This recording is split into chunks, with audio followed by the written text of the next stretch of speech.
أعوذ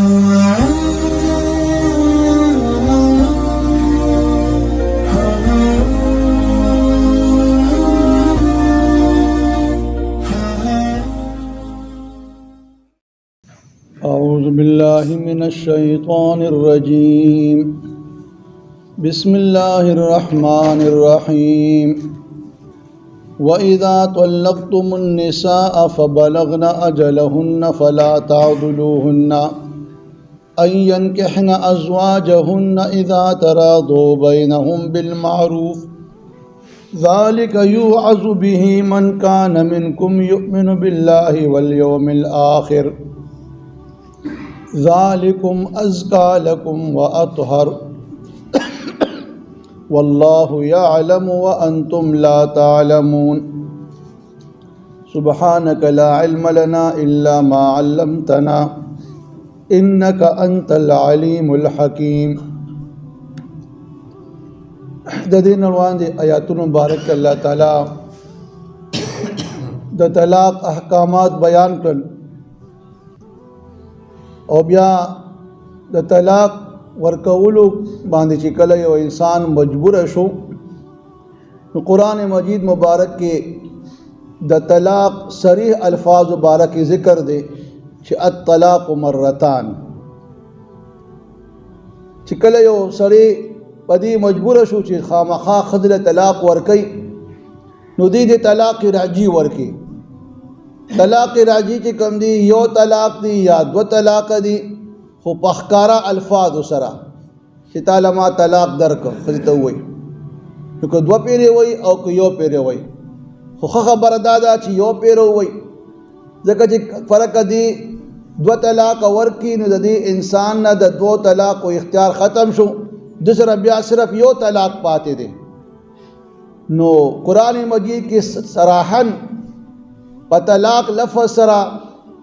حکم دی چې تاسو کله ښځو له طلاق ورکولو کې مجبوره شولې نو یو طلاق ورکې دې ته طلاق رجعي وایي یا دو طلاق ورکې دام طلاق رجعي دی. په دې کې گویا دا خاوند ته 3 میاشتې مهلت دی، 3 حیضه یا 3 میاشتې تقریبا.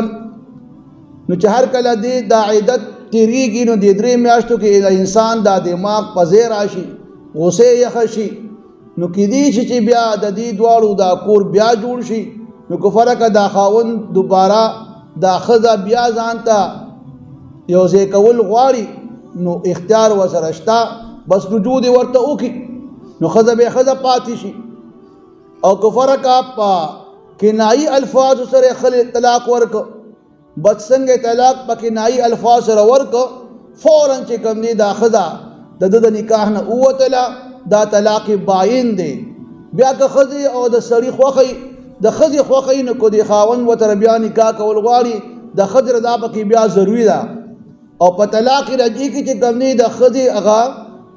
رضا ضروري نه ده بلکې فرق خاوند په عدت کې ښځې ته رجوع کول غواړي نو رجوع کولی شي بغیر د ښځې د ارادې نه او مرضې نه. او په طلاق باین کې چې کنایي الفاظ وایي ښځې ته چې ته ماته زما د مور پشانې او ارادې د طلاق وي نو فوراً دا ښځه د دې سړي نه نکاح نه ووتله او دا دې ته طلاق باین ویلی شي. بیا به دوباره د نکاح تجدید کوي یا که فرقه ښځې راضي وي الا. نو اوس دلته چې کوم دی بیا الله فرمایي چې وإذا طلقتم النساء هر کله چې تاسو طلاق ورکئ د ښځو لره نو فبلغنا اجلهن. اوس په دې آیت مبارک کې د یو ښځو سره د ناروا سلوک او د ظلم او زیاتې نه انسداد او روکتام دی. هغه دا دی چې کله دا سړی د ښځې له طلاق ورکي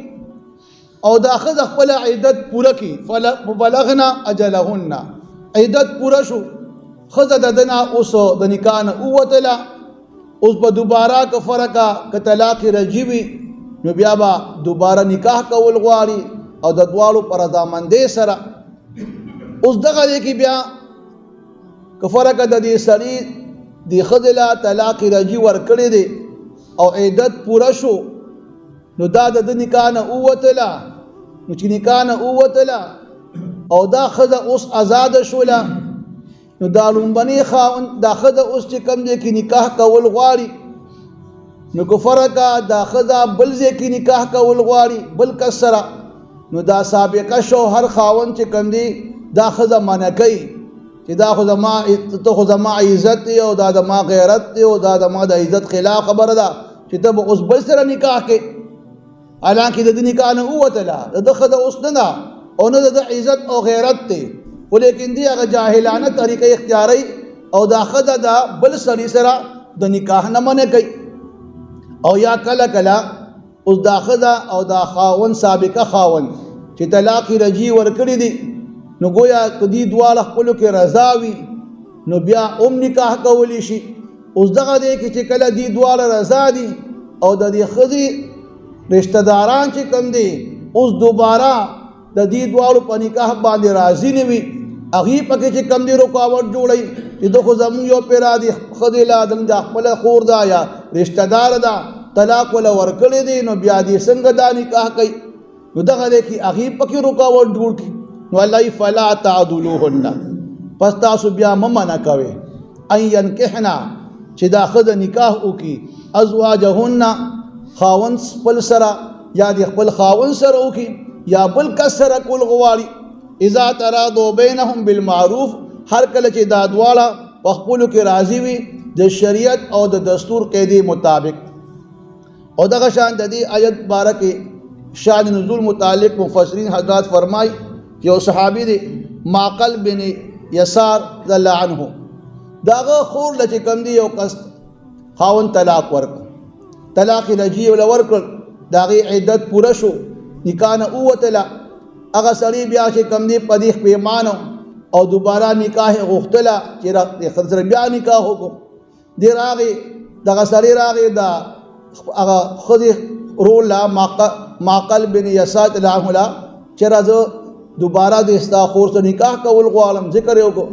نو معقل بن یسار ډېر غوسه شو چې اول خو چې کوم دی ما ستا ګوره عزت وکړو، تا مې خپل خور په نکاح کې درکړه، تا د هغې بدم له دا راکړه چې تا هغې له طلاق ورکړو، موږ د خلکو کې وشرمولو چې د خور چې کوم دی طلاقه شوله او اوس ته بیا راځې او زما خور سره نکاح کول غواړې. نو هغه قسم وخوړو، زما د الله په ذات باندې قسم وي چې زه به دا خور تاله په نکاح در نه کړم. دغه شان بله واقعه جابر بن عبدالله تناه داغه د تلو سره دا واقع راله، هغه هم دغه شان قسم وخوړو. نو دغه دی چې کله دا آیت مبارک نازل شو چې کله تاسو خود طلاق ورکئ او دی عدت ته ورسي، عدت پوره کیا او طلاق رجعي ورکړي او بیا دا ښځه چې کوم دی خپل سابقه خاوند سره یا بل سره واده کول غواړي، نو کو دا سړی پکې رکاوټ جوړوي نو دام ظلم زیاتی کوي، او که دا خپلوان پکې رکاوټ جوړېږي ظلم زیاتې دی. نو صحابه کرام خو د الله او د الله پیغمبر سره رښتینی عاشقان محبت لرو، چې کله دا آیت نازل شو نو معقل بن یسار چې کوم دی په خپله باندې هغه خپله خور بوتله او هغه ته په نکاح ورکړه او د قسم کفاره ادا کړه.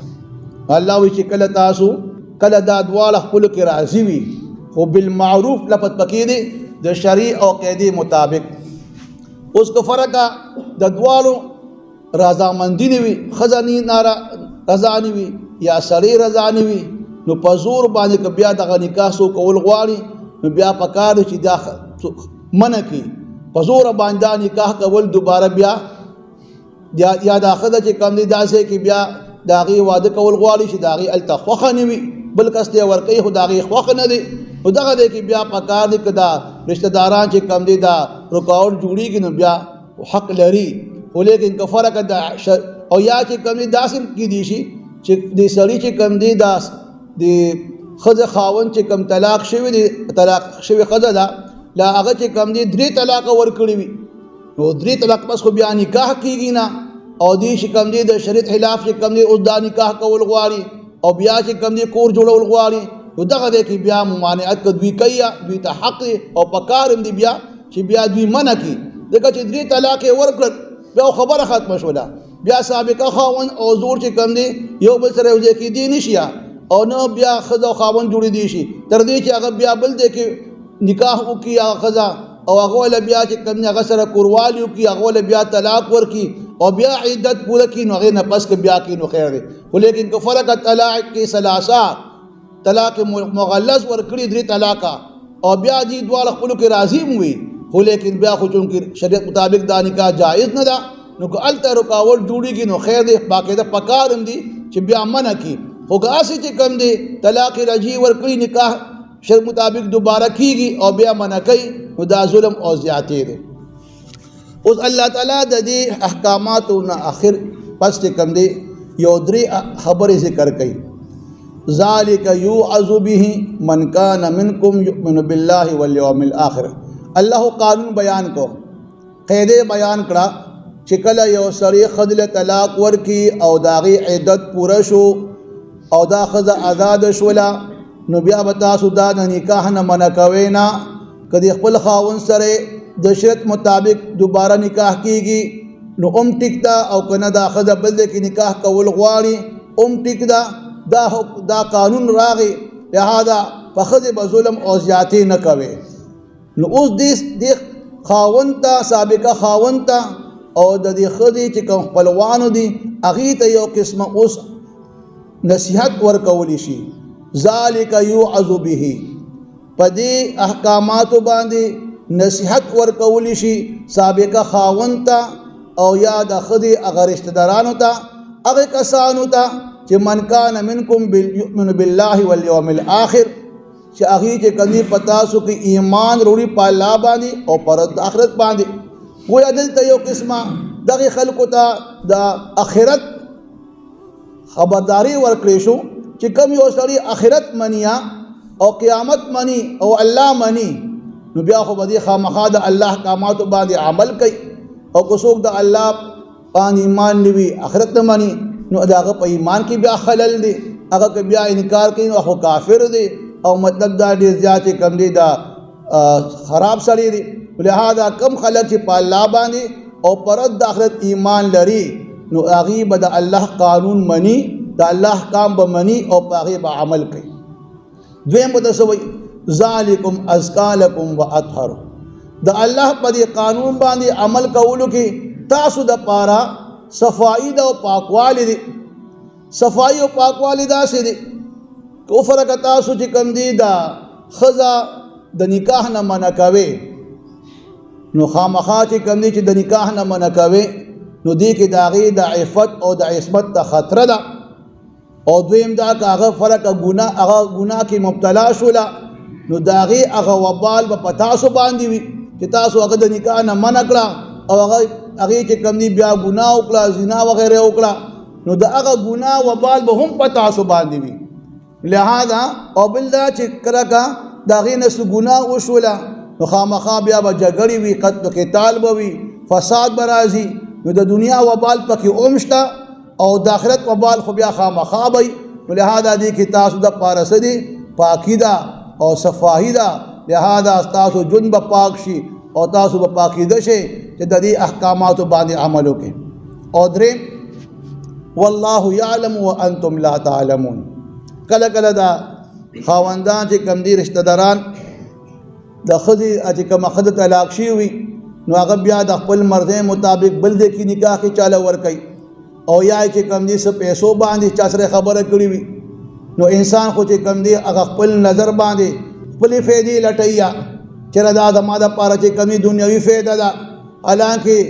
د الله تعالی احکامات چې کم دي هغه بالکل د انسان د مصلحت بنا باندې وي نو اوس الله تعالی چې کم دي هغه تاسو مصلحت باندې الله پويږي تاسو نه پويږي د انسان عقل ناقص دی پورا کامل نه دی لہذا پوهه پورا نه ده او علم پورا نه دی نو الله چې کم دي تاسو مصلحت پیژني الله تاسو د مصلحت پته ده لہذا چې الله تاسو مصلحت پته ده نو تاسو د الله حکم باندې عمل کوئ خپل خیال او خپل تصور باندې مزه وانتم لا تعلمون او تاسو ته د خپل مصلحت پته نشته علم نشته نو لہذا د الله د احکامات په خپل ځای کې ادا د قران مجید دا اسلوب دی جواز دلته نه چې د الله تعالی قانون بیان کو نو اخر کې وته د آخرت بیانو کو چې د آخرت نه ویریږي پدې کې چې کم نشته د دنیا آخرت چې کم دي نقصان او فائدې ذکر تو کو بیا انسان ته چې کوم دی د خپل علم او د پوهې ذکر وکړو چې ته نه پوهېږې الله پوهېږي په هر څه باندې. دغه شان قرآن کې چې څومره احکامات بیان شوي دي نو په آخر کې اتقوا الله لفظ را دي چې د الله نه ویریږئ او دې احکاماتو باندې عمل وکړئ. چته وایي ان الله خبیر بما تعملون، بېشک الله ستاسو په اعمالو باندې خبر دی. بل ان الله علیم بما تعملون بصیر، الله ستاسو په عمل دن کی ذات دی. نو لہذا کم دی چې د الله احکامات بیانېږي ورته د آخرت ذکر کیږي، د الله د ير ذکر کیږي. وې دې کې دې خبرې ته اشاره ده چې یوازې قانون غوري کافي شیز نه دی. که یو قانون جوړ شو او قانون چې کوم دی هغه انسان چې کوم دی قانون باندې خامخا عمل کول چې کوم دی هغه ته پاغي باندې خامخا مجبورول دا ډېر ګران کار دی. نو چې کله وته د الله ير را وړاندې کړی شي، د آخرت خبر ورته وړاندې کړی شي، نو بیا دته په هغه قانون باندې عمل کول لوګو ته آسان شي. ځکه د بیا خو په لکه د آخرت فکر وي، د الله تعالی د ير فکر وي، او چې د کم انسان په دماغو کې او ذهن کې رد د آخرت رااله او د الله ير پکې رااله،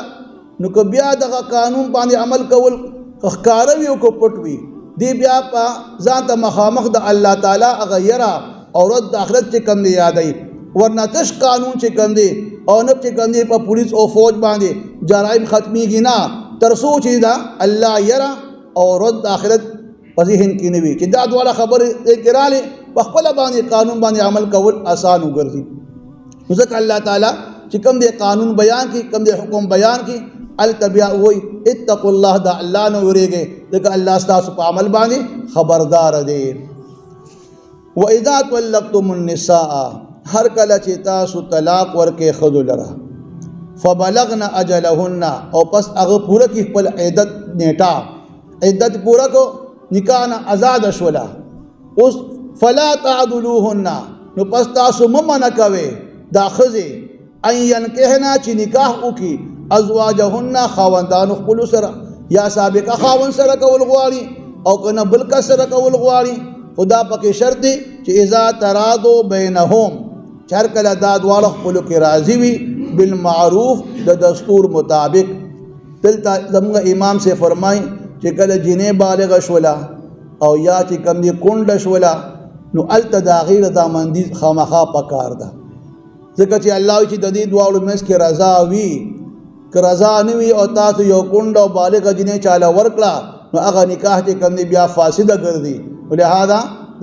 البته د نابالغې جنې نکاح چې کوم دی ولی کولی شي بغیر د هغې د اجازت نه، باقي د بالغې او د کونډې ښځې چې کوم دی نکاح دپاره شرط دا دی چې دا راضي وي په دغه نکاح باندې. نو الله اذا تراضوا بینهم، هر کله چې دی راضي وي خپلو کې، او بالمعروف، د دستور مطابق، د شریعت د قاعدې مطابق. ذالک یوعظ به، دا احکامات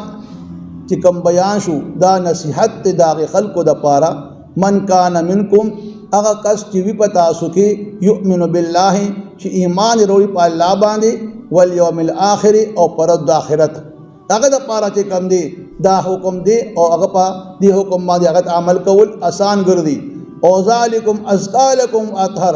او تاسو دپاره په دې کې پاکي ده او صفاهي ده، تاسو چې کوم دی جون کې به پاکوالی صفائی راشي، فساد او فتنې به ختم شي، دغه جنې به چې کوم دی دا به د ګناه نه بچ شي، او هغې ګناه وکړه نو بیا وبال په تاسو باندې د هغې دی. والله یعلم، او الله ستاسو مصلحت باندې علم لري، وانتم لا تعلمون، او تاسو د خپل مصلحت باندې علم نه لرئ، نه پوهېږئ. واذا طلقتم النساء، هر کله چې تاسو طلاق ورکړئ ښځو لره، فبلغن اجلهن، او پس هغې عدت پوره کو، هغه نیټې ته ورسېده عدت او آزاده شوله، نو فلا تعذلوهن، پس تاسو مه منع کوئ دا ښځه، ان ینکحنا، چې نکاح وکړي، ازواجهن، خاوند خپل سره یا بل کس سره وکړي. اذا ترادوا بینهم بالمعروف، هر کله چې دا دواړه راضي وي په خپلو کې د شریعت قیدې دستور مطابق. ذالک یوعظ به، دا احکامات چې کوم دي په دې وعظ کولی شي، نصیحت کولی شي تاسو ته. چا ته؟ من هغه کس ته کانه چې وي منکم په تاسو کې، یؤمنو د ایمان خاوند وي، بالله په الله ایمان وي، والیوم الاخر، او رد آخرت منی نو ذالکم ازکا لکم واطهر پدی احکام باندې عمل کول تاسو پر پدی کې صفائی او پاکوالی دی والله یعلم او الله چې کوم دي تاسو مصلحت باندې علم لري او انتم لا تعلمون او تاسو د خپل مصلحت باندې علم نه لرئ.